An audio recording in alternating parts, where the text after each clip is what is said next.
Hello and welcome to episode 134 of the Boot Nerds podcast. JayMike, what's going on? You know, today is going to be it's going to be one of those episodes that we look forward to doing all year. So I'm excited. I'm good. Otherwise, this is now 2 days after another absolutely miserable Man United performance. So let's not talk about it. Let's talk about it. Being a Man United fan, it sucks, okay? Because it's always the whole maybe. So then they go win, and you think, oh, that's great, and Ronaldo's got a hat trick, and then they go and deliver that against Athletic. I mean, wow. But the boots are here. How are you, Josh? I'm doing great. I'm just looking at myself in the screen here on the camera and just seeing how pale I am. So I'm glad that there's some warmer weather coming because we need some sun over here. Right. And by saying that, you've totally jinxed it for yourself and your fellow countrymen. So now you're going to get snow for like a week. No, I think we're past snow. I hope we're past snow, but I think we're past it. Those are famous last words, my man. Famous last words until you just hit the biggest snowstorm of your life. But anyways, what can always change a bad mood is when new exciting football boots come out. And boy, have we been treated well these days by the brands. We have actually two big launches to talk about, and obviously also we can start with this. The PUMA Future Z Instinct Pack launch colorway, which means that we don't just have the teaser anymore. Everyone can buy it. Now, you finally tried your pair. What do we say?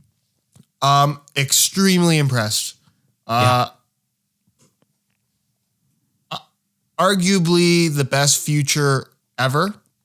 Certainly the best future since the first couple, which I think were really good. Agreed. Yeah, I would say this is in my book the second best future ever. Only second to the very first 18.1. Which I really like that boot. I still like it. But this does so many things right, and yeah, I've been very curious to hear your thoughts on especially the fit and the subtle changes they made from the first generation of the Z.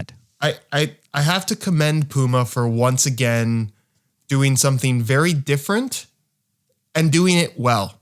Because the Future Z 1.3 is another one of those products where it feels excellent and it doesn't really have any competition. There's nothing in the way of comparables. And I said this in my review video.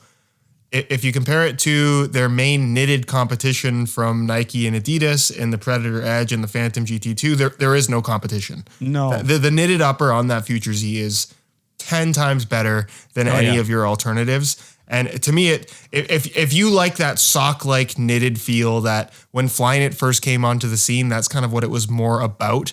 You're getting that with this new Future Z, but maybe even more elevated than early Magista Obras or something like that. Oh, but it definitely has Oprah vibes to it, but just with much better and more balanced structure. I mean, what they've done with the Sorona yarns, so basically what is the Fusion Fit is the whole thing, right? But the important part in Fusion Fit is the Sorona yarns and the way they've integrated them into the upper, so it's still soft and sock-like, but has this hold and the tension that you need. I think it's very, very impressive. And yeah, you said it has no competition, but I think the closest thing to this right now would be the Tequelas, right? And is that competition? I would say no. I mean, I'll be honest, it's not competition in the sense that there's not many people considering it Tequila as it is, let alone over something from Puma. I'll be honest, I haven't tried the 3 pluses, so I can't really say whether they're good or not. I've heard that they're better than the 3s, which is good because they sucked.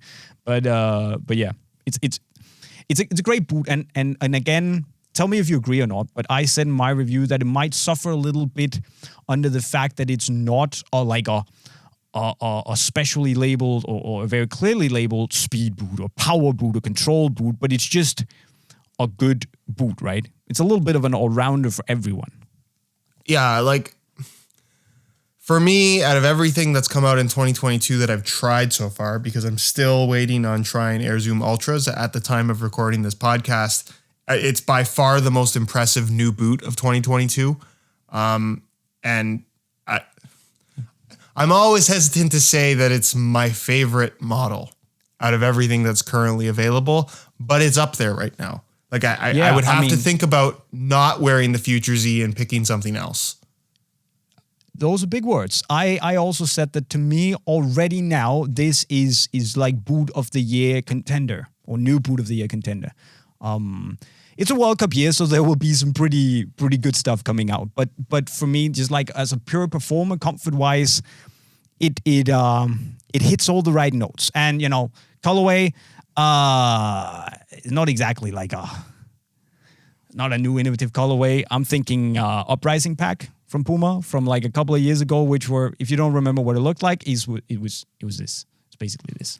I like how they look. I think it's a cool looking football boot. Yeah. And again, $200. Like $200. the value for money proposition that is the PUMA brand right now at top end price points is unbelievable. It's just hard to compete with, and especially I know you love the Ultra. Me, I'm a little bit more of an XP flow man, but you know, the Ultra has competition. There are alternatives. Ultra might be the cheapest of the bunch and still a top performer, right? But for the Future, there's just nothing like it, and it's still cheaper than the other like alternatives from Adi and Nike. So yeah, definitely go for it, and it's comfortable. Yeah, it's the one to beat right now, especially if you want something with a knitted upper. If a sock-like feel is on your radar, you shouldn't really consider much else. I would agree, Josh. Now we're talking. I said comfortable, and I just want to bring these up. I know we're not doing chronological order here, but screw it. So Predator LZ1 remake. You actually also have them, which is the first time in a while. Yeah, I have them. And obviously this is part of the Unity pack. It also features this Predator Edge. Looks cool and all that jazz, but yeah, it's just like I said the better, right? But this is an interesting one because obviously it's a flashback to that David Beckham colorway, and it is supposed to be, is what they say at least, it's supposed to be a 1-to-1 upper. But Josh, as the boot nerd that pays attention will know, it's not. It's definitely not. It's really not. Like it's close in the sense that if you really like the original LZ, I think you can play in these football boots and have the general touch, feel, and a grip provided by an OG Predator LZ. But to me, when I first laid eyes on them, I immediately noticed that the quality was not up to a standard that I think we've come to expect from Adidas with their remakes. Because I think for the most part, the remakes they've been doing over the last 5 or 6 years, however long that trend has been on, they've been pretty spot on. Like they haven't missed very often. And I just feel like there are so many elements about this football boot that are really, really cheap. I think the hybrid touch that they've used for the upper seems to be a little bit different than what was featured on the original, where it has this sense of cheapness that the OG didn't. I think you talked about it in your review, but there's this weird like puffiness to the sides of the ankle on the football boot. Even the heel liner is almost a little bit loose. It's weird how they constructed it. It's I said in my video, it's borderline like a counterfeit football boot. It's not quite that bad, but it's kind of trending in that direction where it's like, what? These are $250. It shouldn't look like this. Yeah.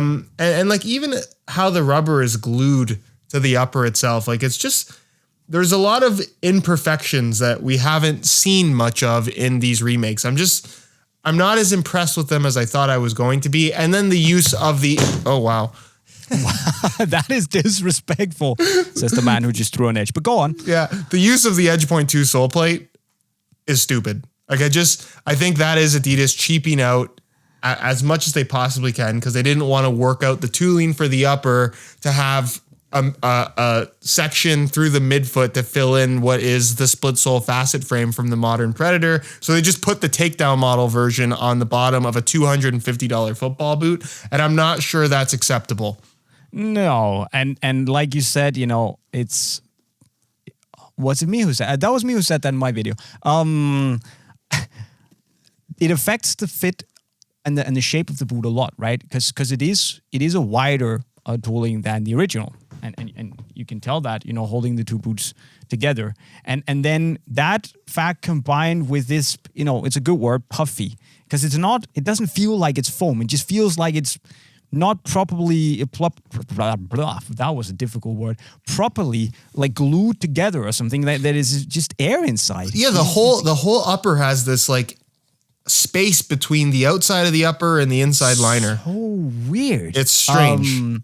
And you know, for me, basically, I love the boot from the tongue and forward. Feels to me, at least, a lot like the OGs. Obviously, they're a bit wider, but apart from that, they feel a lot like the OGs. But from there and back, it's like they're two different boots. And that's something I don't understand, because, you know, they, as you say, they've done really, really well with basically all of their other remakes, for at least back to when they started actually doing Predator leather uppers. I mean, all that, you know, Mania Champagne, Hyper Touch Jazz and all that, you know, we shouldn't mention that in the same breath, right? But then they mess up their most current boot, which is synthetic and should be much easier to recreate, right? I mean, and also I think worth mentioning, most of the Predator remakes have been lighter than the originals because of the modern tooling. This one actually weighs 30 to 40 grams more than the OG. Haven't waited, but like which the is, good nerd you are, of course you have. Yeah, which is again not a deal breaker, but it's disappointing given that the Predator LZ kind of, it trended the Pred series towards that speed category with the sprint frame sole plate that was so successful in the F50 line at the time, right? Also, I want to grab the other boot. I'll be right back. It's just over here. I'll just talk about one thing that I do like about the new boot, and that is the, you know, it's hard to show here in the air, but with the new tooling, the remake actually has a more pointy, low toe box compared to the OG, and that's pretty interesting. Obviously, there was this toe lift on the original that you don't get on the new one, and I like that. I like my low pointy toe boxes. So the new one has it going for it in that sense. But other than that, it just feels like a beefed up, chunky version. You know, the original L set just gained weight. It got fat. You know, the years haven't been kind to it, and you know, this is the first remake where I've genuinely thought, you know what, it's no worry, I'll just go and wear the OGs instead. Yeah. I mean, I'm not even mad that these aren't as good as the OGs, because I'll just go and grab these and they still perform really, really well. It's a funny football boot for them to remake, in my opinion, because 10 years is a long time. It doesn't seem like it was that long ago. But these are still better. The OGs are still better than the remakes, and they're not supposed to, right? Yeah, and that's kind of what this showed me, is like, have football boots really advanced in the last 10 years? Maybe in some ways, yeah. But I think there's plenty of examples of football boots that are just as good, if not better, than what we have now. But here's a question for you. And you better answer now. Yeah. Am I original? Yeah. Am I the only one? Okay, that was terrible. Backstreet Boys reference. That was excellent. Great. Okay, anyway. Great work, Jay. We just had, I don't know, half of our viewers click off. Yeah, okay. I'm so terribly sorry about that. It just came to me and it seemed funny, and clearly it was, tumbleweed. But anyways, Josh, so we have this remake, right? Back on track here. Can we agree that this is still, it's fun to wear if you love the LZ1? Cool beans. If you don't have it anymore, can't find it on eBay, you can buy this and be reasonably happy. Yes, I think these offer a positive overall wearing experience. Yes, but it's still worse than the original, right? Definitely worse than the original. Yes. So this is 10 years old, still better than the remakes. And for some reason, to me, they kind of messed this up compared to the original. For some reason, this is still better, more comfortable, performs better than this boot, which is 30 euros more expensive, and from 2022. And that's not even just the Edge Plus. You can say the same thing about the Edge Point 1. I would wear 10 out of 10 times, if I was asked the question, I'm picking the Predator LZ remake over any of the current Predator Edge models. Yeah. And it's just a problem. It's goofy. It's goofy considering the marketing story. We took inspiration from the Predator LZ and we made it better. But now that they've given us the original so soon after launching the Predator Edge, I can't see very many people wearing both of them and coming to the conclusion that the Predator Edge feels better on their feet. Because look, rubber is just as sticky now as it was 10 years ago. So the grip on the ball aspect, that's pretty well the same. And honestly, I think I prefer the thinner, less bulky execution of the lethal zones rather than the zone skin elements on the new Predator Edge. Fair enough. But here's the deal, right? This is the funny thing, that the Edge was inspired by the lethal zones. So they made a 2022 interpretation of the lethal zones, and it's still not as good as yeah, it doesn't make any sense. It is the perfect example of let's take the same thing and change it for the sake of change, and hopefully nobody actually notices that it's not as good as what we were doing before. But then, hey, we're actually going to release what we were doing before, so you can do a direct comparison. But hey, it's not as good as what we were doing before. I don't want to say Adidas have exposed themselves, but they've exposed themselves. Wow, that's going to be a good clickbait title for the podcast here. Adi exposing themselves. And I'm never going to get invited to anything ever again. It's pretty rough. Also, I went and grabbed the left and right boot. I'm curious if your pair is like this, because the little element here on the forefoot, I'm not sure if you can see. Look how much bigger it is on one shoe versus the other. Like, it's so different. The right pair is in another room, but can you see the difference between the left and right boot? Yeah, I see. Like, that's what. I don't remember that ever being a thing with the original LZ. No. It's just like, I don't know. Again, I don't want to hate on it too much, but it's just, if they'd actually just given us the original, no extra fluffiness or puffiness or whatever, the shape of this, but with a modern tooling, and it could have been, the X tooling. I would have taken that. That would have been brilliant. I would have loved it, and I would have worn that boot, but I just don't understand why the extra puff had to be added. It's a strange execution from Adidas, who has a pretty spotless record when it comes to the remakes, but I guess this is the one stain. So basically, the exception that confirms the rule. Let's just go back to. However, just again to end it on somewhat of a positive note, as flawed as the execution is of the Predator LZ remake, it is still, in my opinion, infinitely better than their current inline Predator model, which, again, I don't know what that says about the current state of the Predator series, but. And I'm going to say something right now. When I broke this in, it just came to me. I'm not going to sing again, but it just dawned on me that this is the most comfortable from like this really truly coziness, I feel good in my boots, softness point of view. This is the most comfortable boot from Adidas on the market right now. Yes, I can't disagree with that.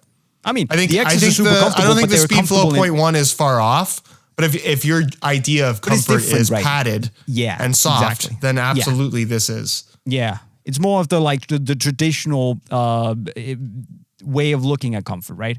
But again, that's just it's an interesting thing. It's 10 years old, so there we go. But again, we might also we say, oh, it's flawed and they messed up and stuff. I don't think it's. Let's not make it worse than it is. It's still very playable. I still enjoyed it, but it just could have been those 15-20% better in order to be something that would truly excite me. Do you know what I mean? Yeah, I agree. I just think it's, out of all the remakes they've done, it's probably the easiest one for them to do. Yeah. And for whatever reason, it's the worst execution. Yeah, it is what it is. Something that also is what we can't. I can't. That's a terrible segue. But we're going to talk about the Nike Air Zoom Ultras that dropped more or less out of the blue. It was also more or less out of the blue for us. It was supposed to drop this Saturday, and all of a sudden it was just like Monday. We were like, okay. So yeah, we got the content mill rolling, and I got them in the door, made a tech talk, and was, I'm still processing everything that the boot is. Went out for the first time today. to play in them, and it has been a very interesting couple of days experiencing what we must assume it has at least some elements that we'll see in the future from Nike Football. Based on the fact that it's an Ultra. We saw it with the Flyknit Ultra before, and it can't be a coincidence that they named this Ultra, right? Yeah. Yeah, if we're going off of the idea of what the Ultra introduced, which was a full Flyknit Mercurial, effectively, which you could get on the Superfly, but the Superfly and the Vapor at that time were different. Obviously, Mercurial series after that went full Flyknit. I think the Air Zoom the whole tech, thing with like the gradient shift from a gradual shift from a fully covered knit, fully covered in silicone to like gradually shifting towards being untreated. That was very interesting. Yeah. Go on. So I think it's safe to assume that the Air Zoom tech, which is the emphasis of the Air Zoom Ultra, will more than likely make its way into the next generation of Mercurial. I think whatever, right? But I have to give credit to Nike once again for introducing something that may or may not be revolutionary. I tend to err on the side of caution in terms of saying that this is going to be the next big thing in football boots, but credit to them for coming out with a concept and a technology that I think is going to have a lot of people curious when it becomes a mainstream product, where people are going to pick the Mercurial, should it be in the next Vapor or the next Superfly, where they're going to want the Mercurial just to try that element, and they're not even going to consider the other options. And that I think is why Nike has done so well specifically with the Mercurial series over the years, is they come out with these things that nobody has really ever seen before, and they market it in such a way that I guess only Nike is capable of. Again, I haven't tried them yet. I'm hoping to try them very soon. I'm anticipating it being more of a comfort element than it is a true propulsion responsive element, because I've tried the KD12 basketball shoe. I've spent a lot of time in those actually, which has the exact same zoom unit that's been placed in this football boot. And as comfortable as they are, I just don't think that there's a true performance benefit. And I don't see how that's going to change in a football boot. Right. And I had the same thoughts. And still I when I got them in the door, I was like, but this is cushioning. And I know that they also have the Zoom Air units in their performance running shoes. And I've worn some of those and it really works. But they also have carbon fiber plates in those running shoes. And my line of thinking was that, what's the most responsive thing? That's the barefoot, right? And the more elements you put between the ground and your foot, the less explosive and responsive it's going to be. Okay, so you have an airbag, but it's a relatively small compressed airbag, and they have all these little fibers that will make the rebound, to the original shape very quick and powerful and snappy and with lots of energy, right? Okay, so there might be something to it. Exciting. It's new. Cool. So went out and played in it, and you immediately feel that there's something new. I haven't worn the KD12s, but I've worn these Zoom Air elements before, also in the running shoes, and this is a different experience because it's thinner. So it's like, it's not the experience of like walking with a bubble under your foot that you get from some of the Air elements in the Air Max and stuff. Vapor Maxes, for instance, it's very like a wobbly experience when you're walking on those, right? As nice as it may be. But this is more of a, you have this thin, as it is, you have this thin pillow underneath your foot. It kind of, your foot sinks a little bit into it, and it has this, it gives your foot feedback. I wouldn't say it's responsive, but it's got this quick little springy feedback that your foot falls down and then, it bounces a little bit. And there's a very, direct interaction with the tooling in the sense that it feels like your foot feels more organically connected to the tooling than, say, in a Vapor 12, what I'm talking about, 14, right? And 12 for that matter. But I'll also say that, as you mentioned, it's probably more for me of a comfort and sensory element in terms of feeling more connected to the boot and being more absorbed into the boot than it is one of feeling, explosive and responsive. Compared to, a normal Vapor 14 or an X Speedflow that has that super, super mega stiff Carbide X forefoot, right? Uh-huh. And what I thought was that, sure, there might be some, measurable data saying that you do get more explosive, a higher energy return from this. I mean, that's totally possible. I have a friend who actually also watches the podcast, so big up, my man, who just explained fluid dynamics and said that when you compress, you will have a response, or something along those lines. It sounded very clever, but it made the concept of Zoom Air viable, right? But still, there might be an effect. I just didn't feel it. And maybe it's because, the pitch, the softness of the pitch kind of swallows up whatever extra spring I might be getting from the Zoom Air pod, or maybe my feet are just not fine-tuned enough to actually feel it. I don't know.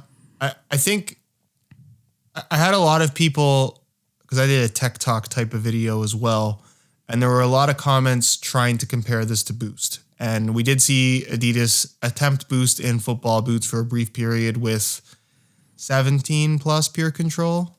Yes. I think that was the only model that had it, right? And people were very hyped about that. But Boost in that thin of an implementation really doesn't feel any different from normal foam. You need for Boost to have that bouncy feel that you get from a pair of Ultra Boosts, it needs to be as thick as a pair of an Ultra Boost is, which is obviously not something you could implement in a football boot. Not at all. So no. What I'll say about Nike's Zoom Tech, having tried it in the KD12 and a bunch of other different forms of footwear, we have seen Zoom Tech in Nike football boots before, by the way. Long time ago. Yeah. More of a comfort element back then, I think, more than anything. But I think at 4.5 millimeters, it's impressive how much you can feel a Zoom unit like that. And again, I haven't tried them in a pair of football boots, so I'm not sure what effect that's going to have in terms of actual energy return. But in terms of feel, I'm pretty confident it's going to have a uniqueness or a sensation that you wouldn't get from any other football boot. 100%. And you talked about it a little bit, Jay. A lot of the emphasis in the marketing material has been on the actual Zoom unit itself, but there was also them touching on the fact that this is a completely different sole plate construction than we've ever seen on a pair of football boots, where the sole plate is one piece of material, effectively with a built-in cavity, and then this Zoom unit just sits in top to sit flush. So you're still getting that anatomic shaping that is kind of a signature of the Mercurial series right now, but instead of just sitting on hard plastic, you're now sitting on top of this Zoom unit that is inevitably going to compress when weight is bearing on it. But even if it just provides that little bit of a springy sensation underneath your feet while still giving you that connected feel, I feel like this gives them so much flexibility from a design standpoint that we've never seen before in a football boots as it relates to the sole plate. You're totally right, and it's an interesting thing because it's not soft. It doesn't have that pillowy softness where you just sink into it like the Boost element, as thin as it was on the A17 had, but still it's more firm. And the fact that, as you say, it's basically like the board sitting in the tooling that we normally see. Instead of the board, the plastic board, now you had the Zoom Air unit. And that's an interesting way of making things. And is this whole, how should we say it? The interconnection between your foot and the tooling, that's just, the sensation is heightened in some way. Does it make sense what I'm saying? Like it's a bit hard to explain unless you try it, but it's like, it's firm, but it still accepts your foot, like flowing into the boot, and it still pushes back a little bit. Mm-hmm. And like it's cushion. It's a different way of describing cushion, and it's really difficult to do. I think the best example in terms of what I think people would understand is if you had a spring that was extremely compressed and only had a slight bit more compression to go, it's going to have that little bit of squish to it, then it's going to spring back. What you're going to feel, I think, is a very minor amount of compression. Because again, you have to understand, it's only 4.5 millimeters. If you're unfamiliar with that unit of measurement, grab a ruler or something and look at how thin 4.5 millimeters is. You're not going to have this sensation of sinking in really deep and then bouncing back up.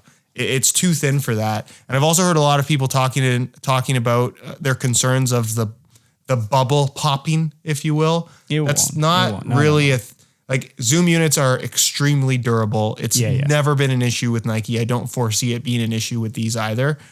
Again, I think that this is going to end up being more of a feel thing than anything, despite what Nike's marketing might suggest. But I'm very excited for what that feel has in terms of potential, not just for comfort, but giving you that connected sensation to the football boot. For me, it definitely is the most unique feeling outsole tooling, call it what you want, that I think I've ever tried. It's very special and very enjoyable. And this is the thing. I might not, I'm not going to say that it is what Nike claim it is. I didn't feel that explosiveness. I didn't feel the responsiveness, but it's nice. It feels good. It feels special. And it still feels like something that would belong on a speed boot. And that to me is like the key. So if we see both the Synergia plate, which I love, by the way, and also especially the Zoom unit, again, in the future, I mean, I'll be all for it. And apart from that, it's a nice boot. The uppers, we talked about this before we started, and the upper has a softness to it. That's not like, it's not soft and stretchy, but it's more like it's pliable, but when you put it on your foot, you can still move your toes and, it takes the shape of your foot, but it still gives you hold. And it's like almost as if it's, what was the word I used?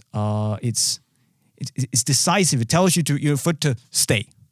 You stay here, and your foot, almost like a well-trained dog, just stays. Mm-hmm. It's not uncomfortable. It doesn't squeeze or restrict your foot, but it's just there, and it feels more like performance-oriented than pure comfort-oriented, like we would see in the future.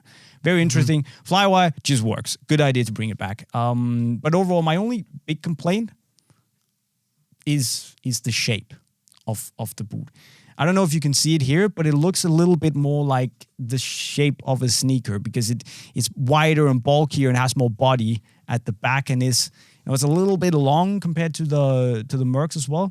So it just felt like more of like a sneaker shape, a sneaker last turned into a football boot, rather than the more streamlined and foot hugging shape that we have in the Vapors. Mm-hmm. But yeah, it's a concept boot, so. Yeah, and I think it's just cool to see Nike introduce a concept that, regardless of its effectiveness, it sparks curiosity. Absolutely. And to me, that's very exciting to be able to try a football boot that's doing something that we've never seen before. Exactly. And it makes me hopeful for the future of the Superfly, because this is the most Superfly football boot since the Superfly 5. Yeah, or even 4, right? You could say 5, 4. Yeah, 5 because it is a little bit of a boring Superfly. Yeah, but these are exciting. Still unique to the Vapor, and you're right. But this is like this is something that to me should, if it goes in the Mercurial, it should go in the Superfly, and not the Vapor. And I know it might sound a little bit controversial because there will be Vapor lovers out there saying, "Oh, but then the Superfly would be unique again, and that's what it's been missing for me, at least. Now that it's just a Vapor DF, basically. That would be very interesting to see what they could do. But I agree, this is a concept boot. This is supposed to show off what they can do. It feels good, it plays well, and it's very unique. And yeah, there might be a few niggles here and there, and it's expensive, but concept boots are expensive, especially just with 100,000 pairs. No, there's 1,000 pairs, Jay, worldwide. So it's not a lot. And I think it achieves its mission of creating hype and excitement and introducing something that we have never seen in football boots before, at least in this execution. Very, very positive, to be honest. Mm-hmm. Great launch. I hope for your sake that you get the chance to try these, because it is something you want to see as a boot nerd, see in your hands. Yeah. And I just for the listeners, because I think the listeners assume that I can just get everything very easily. Nike is not giving these things out easily for free. No. They're just not. No. So you're gonna be when these drops, you're gonna be sat there with everyone else trying to So pretty much. I feel the pain. I mean, I was actually gonna complain a little bit that oh, my boots are going to get dirty and, I have to wear them as part of my job. But I realized how, first world problem and entitled that sounded. So I piped down. Shut up, because at least I know I'll have a pair. But they're special. And I think we'll look back in 5 years to these and think, okay, they actually started something. Mm-hmm. Well, let's see. Which is cool, because I don't think we've had that in football boots for a little while now. For a while, exactly. And another good thing, they actually made this Ultra in my size, so thank you, Nike. They probably didn't listen. They just happened to do it, but hey, I'm not complaining. Anyways, Josh, we've got some questions here. One from Nicholas, who says, Jay and Josh, what would you like to see from Nike's next model after they get tired of making Phantom GTs? I really want to see Nike do Flyknit to the potential that Nike is capable of with Flyknit. I feel like it started very technical, it got even more technical, and then they dumbed it down completely to the point where I was no longer even interested in what they were doing. I think the implementation of Flyknit on Phantom GT, both 1 and 2, it's a joke. Like, why? There's no reason for that football boot to be knit. It could be other things and offer the same experience. I think Nike is such a good technologies company when it comes to footwear. I want to see that technology implemented in the material of the boot rather than just texture on the surface. And this is where I actually would go the other way and say, I don't want any more Flyknit. I don't want nothing to do with Flyknit. I think Flyknit needs a bit of a rest until they figure out a way to bring it back with a bang. To change the game again when they bring it back. Instead of just say, let's make a Flyknit 4.3 instead of 4.2. Just random number, right? I want to see Nike bring back either a synthetic leather, so a 2022 Kangalite, or some other synthetic that has a unique property to it, something that we haven't seen before. When they brought Kangalite, it was special. It was different because it did something that synthetics hadn't done that well before, mimicking leather. And whether they can give us a really thin, stretchy upper or something that has, I don't know, adaptive stickiness, or I don't work in the kitchen, but I would really want to see a new revolutionary synthetic. And I know knits are also synthetic, but like a traditional synthetic material, like the Taishin OLMs we saw on the Mercs previously, or like the Nike skin that we saw on the first Hyper Event. Something where you say, okay, this is a new way of thinking synthetic uppers. I'd love to see that. Yeah, I think we criticize certainly some brands more than others, and I think Nike evades a lot of criticism from, at least from me. I don't want to speak for you. I think right now, aside from what they did with the Legend 9, because I think they needed to go into that more simplified direction for that football boot, I think as a brand, what they've done in the last several years with Mercurial as well as Phantom GT, it's been relatively safe from them.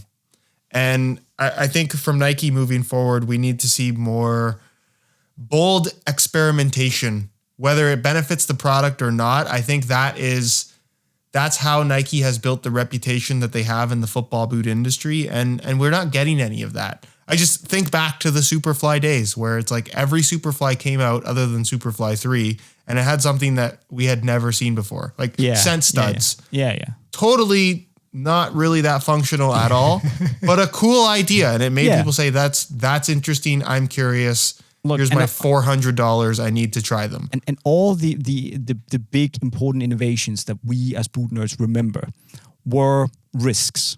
Like if you don't take risks and you don't go that extra mile and you don't do something that might fail, you never achieve something truly remarkable. If you just play it safe every time, I mean, rubber fins on a boot. Are you mad, Craig Johnston? Are you actually mad? Making a football boot based on a track spike. Are you nuts? Like, what are you doing? Are you making a football boot with a stud that can actually just move less than a millimeter down further into the ground? Are you crazy? And yes, they were crazy. It didn't work. But sometimes you just gotta go where no man has ever. That's a Star Trek reference, nice. But you got to go that extra mile, right? And be brave and be bold, and you might fail, but okay, then you'll learn from it, and you never do that again, and move on, try something else. Yeah, I think if we look at the Hypervenom line, sure, the 2 sucked, but that's because they kind of played it safe, and they didn't really do anything new. But I think the ones obviously were great; they were new. And the 3s also, they wanted to do something. They wanted to try something with the strike pods and those Brio cables that could actually move inside the channels. And it wasn't revolutionary, but it was a new direction. It was a new interpretation of what the concept was. And then we moved into the Phantom, and I feel like the Phantom has just been like a little bit anonymous. They've been solid boots. Phantom 2s were decent. And the GTs are not awful, but they're not outrageously good either, right? Bring Hypervenom back and continue down that road. I think it was interesting. Yeah, I like that. I think what they've done with the Phantom series has been interesting. I think Phantom Vision, looking back, is the one that didn't get the credit it deserved. I think they did something really special with the construction of that football boot. Phantom Venom was an excellent product, but safe compared to what it could have been.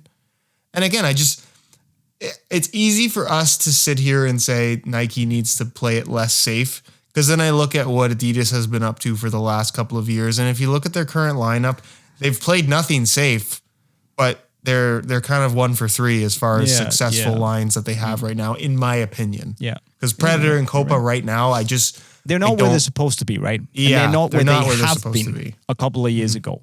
That's the problem. We've seen what they can be. And now the current boots are not as good, in my book at least. But there's another question here from Jonathan Rodriguez. Almost all remakes had better, in his opinion at least, sole plates than the modern re-releases. Which models would you prefer remade 1-to-1 out of all the remakes we've gotten so far that were given a generic current gen sole plate? So not just the upper with the modern tooling, but the whole shebang. What would you choose? 2 girls over drinks and go. Superfly 4. But we haven't seen that as a remake. Out of all the remakes that we've gotten. Oh, the remakes that we have that we've already got. Yeah. Oh, okay. Man. Oh, geez. Okay, I'll go first because I actually had time to think about this. It's super easy. I want this. This is the one where, for me, where the OG tooling was actually better than what we got now, and it suits the boot better. It's lighter, it's slimmer, and it actually feels like it's made for the boot instead of like shoehorned onto. Whereas all the other remakes we've seen, I've actually felt that, you know what, I'd rather take this modern tooling. Maybe it doesn't look exactly, made for the boot, but it feels better. It's lighter, all that stuff. Yeah, LZ's for me. I have so much stuff rushing through my head right now, but my heart is telling me 2 boots in particular. One being Predator Mania, the other being T90 Laser 1. Those are 2 of those are all-time favorites for me. I want both of them back in complete OG form. What? I love them. What? The Manias? Yeah. Made. Yeah. Really? Come on, Jay, you can't. Okay, you're just wrong here, because I guarantee you there's going to be people in the comment section that hopefully if you've made it to this part of the podcast, there's so many people that want that stud pattern back. There will be people flaming me for not wanting the OG Mania tooling back, but it's so heavy and the studs are so long. I mean, it wouldn't fly today, man. I'm sorry, I want it. Yeah, but I want it. It's pure nostalgia talking. I'm like, from a playing point of view, it doesn't make sense anymore. You could kill people with those studs, even the FGs, man. And it was so heavy, it's so bulky. I don't want it personally. back. I don't get that. And the lasers, well, the less said about the OG lasers, they were just they were massive. Not Laser 1. Laser 1 was the slimmest of all the designs. I know, but it was just that the studs weren't bad, but the tooling was just so thick and heavy and But I know you like it, just look at plastics have come a long way. Yeah, that's one of the more underrated evolutions in football boots over the last 15 years or so. I didn't expect you to say Laser 1s. I definitely if I had the choice, I definitely, just like with the, the Wave Igniters, I would 100% go for the modern one, but maybe it's just me. But interesting. Very interesting. We have other questions. We have more questions, yeah. Sorry. I was just thinking other remakes there. Rock Ward, the PUMA Future is unwearable. The extra quarter of an inch space in front of your toes is a major deal breaker. Even if you go half a size down, you're now sacrificing a lot of width and you still have space in front of your toes. I just find that to be so uncomfortable while playing. And I partly agree. I'd love for that, quarter of a size extra length to disappear magically. So I don't know if Neymar has a weird foot and they're just, basing everything off of his foot shape. But yeah, it's weird because you're kind of stuck in limbo. You can't go down half a size and it's too tight width-wise unless you have super slim foot. Even for me, that's bad. Yeah. What do you say? I think as much as I am annoyed by certain boots having like slight variation in sizing, I almost feel like it's a personal sorry about your luck type situation, because while you're kind of just in between sizes, there's going to be somebody else where it's exactly the perfect fit, where let's say a 9 is a little bit too small and a 9.5 is a little bit too big, but this 9.25 works out perfectly for them. Right. So it's just the reality of not every football boot is going to fit you exactly the way that you want. Stop talking sense. You're not backing up my agenda here.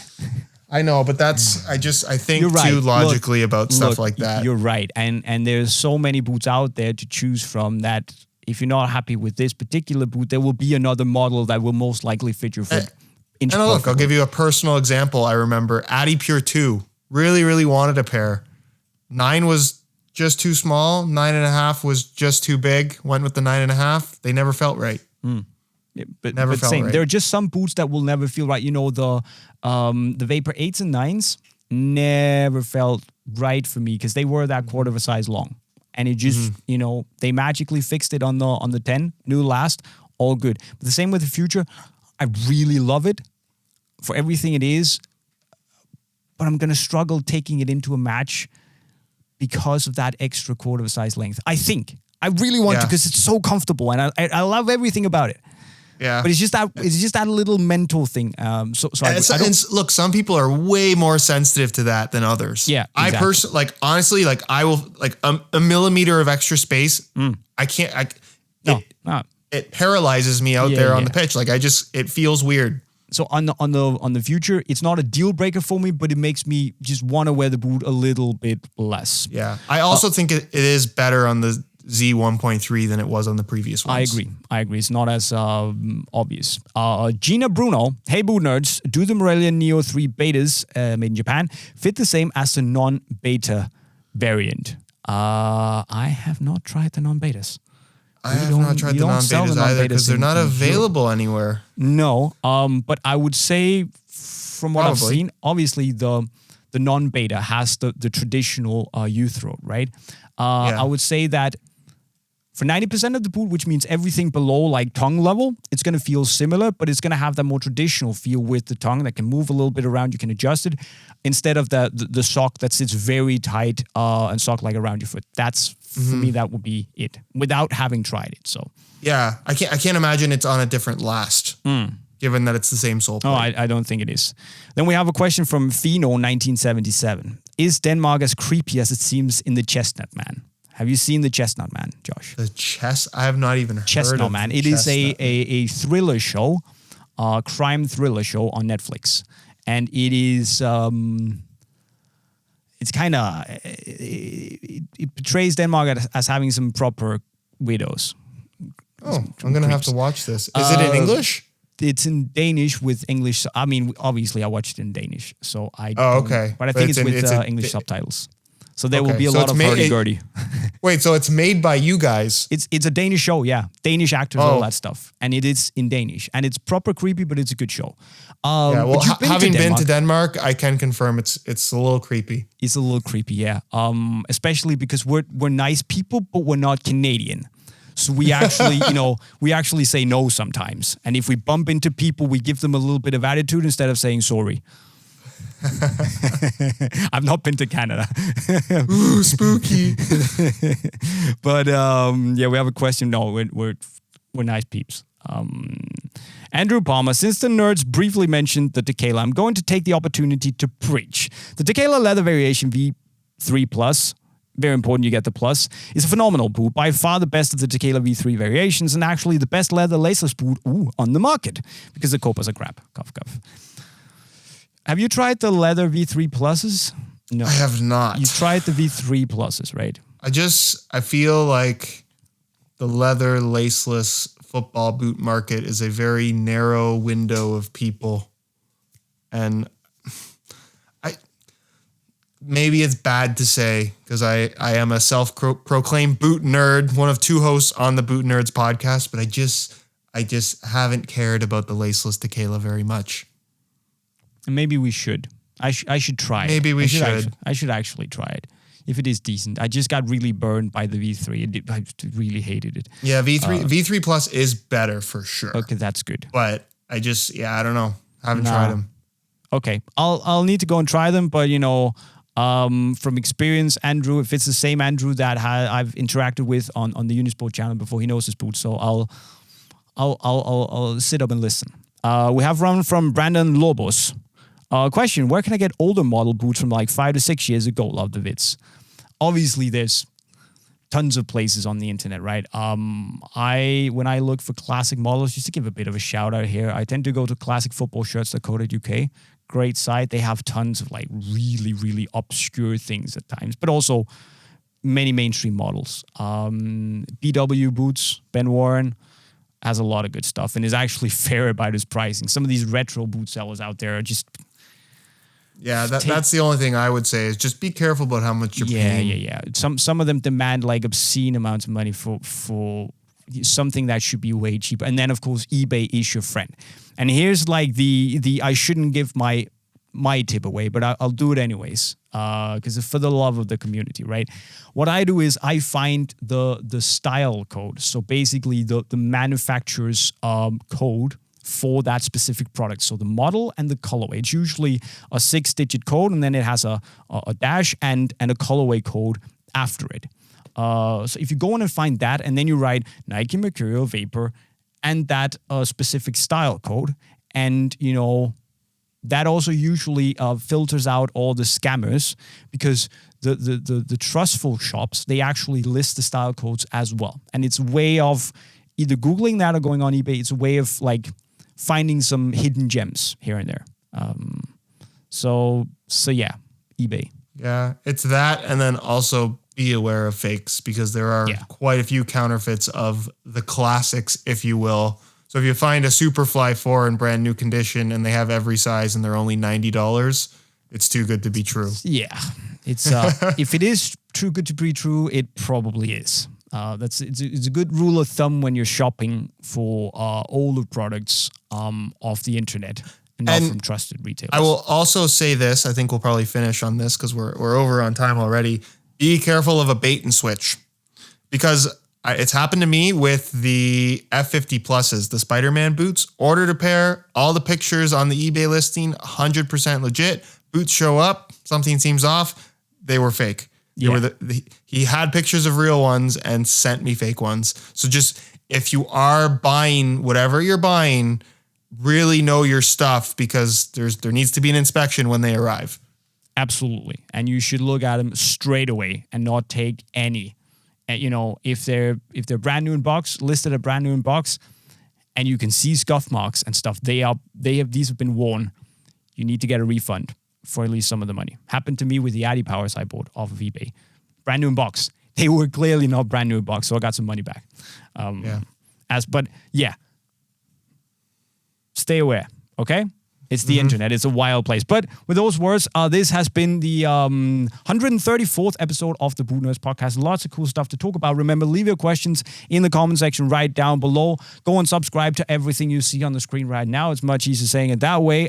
Make sure you like the video if you had a good time. And we'll see you next time for episode 135. And with those words, I've been JayMike, and I approve this message. See you next time. Thanks for watching. Ciao, ciao.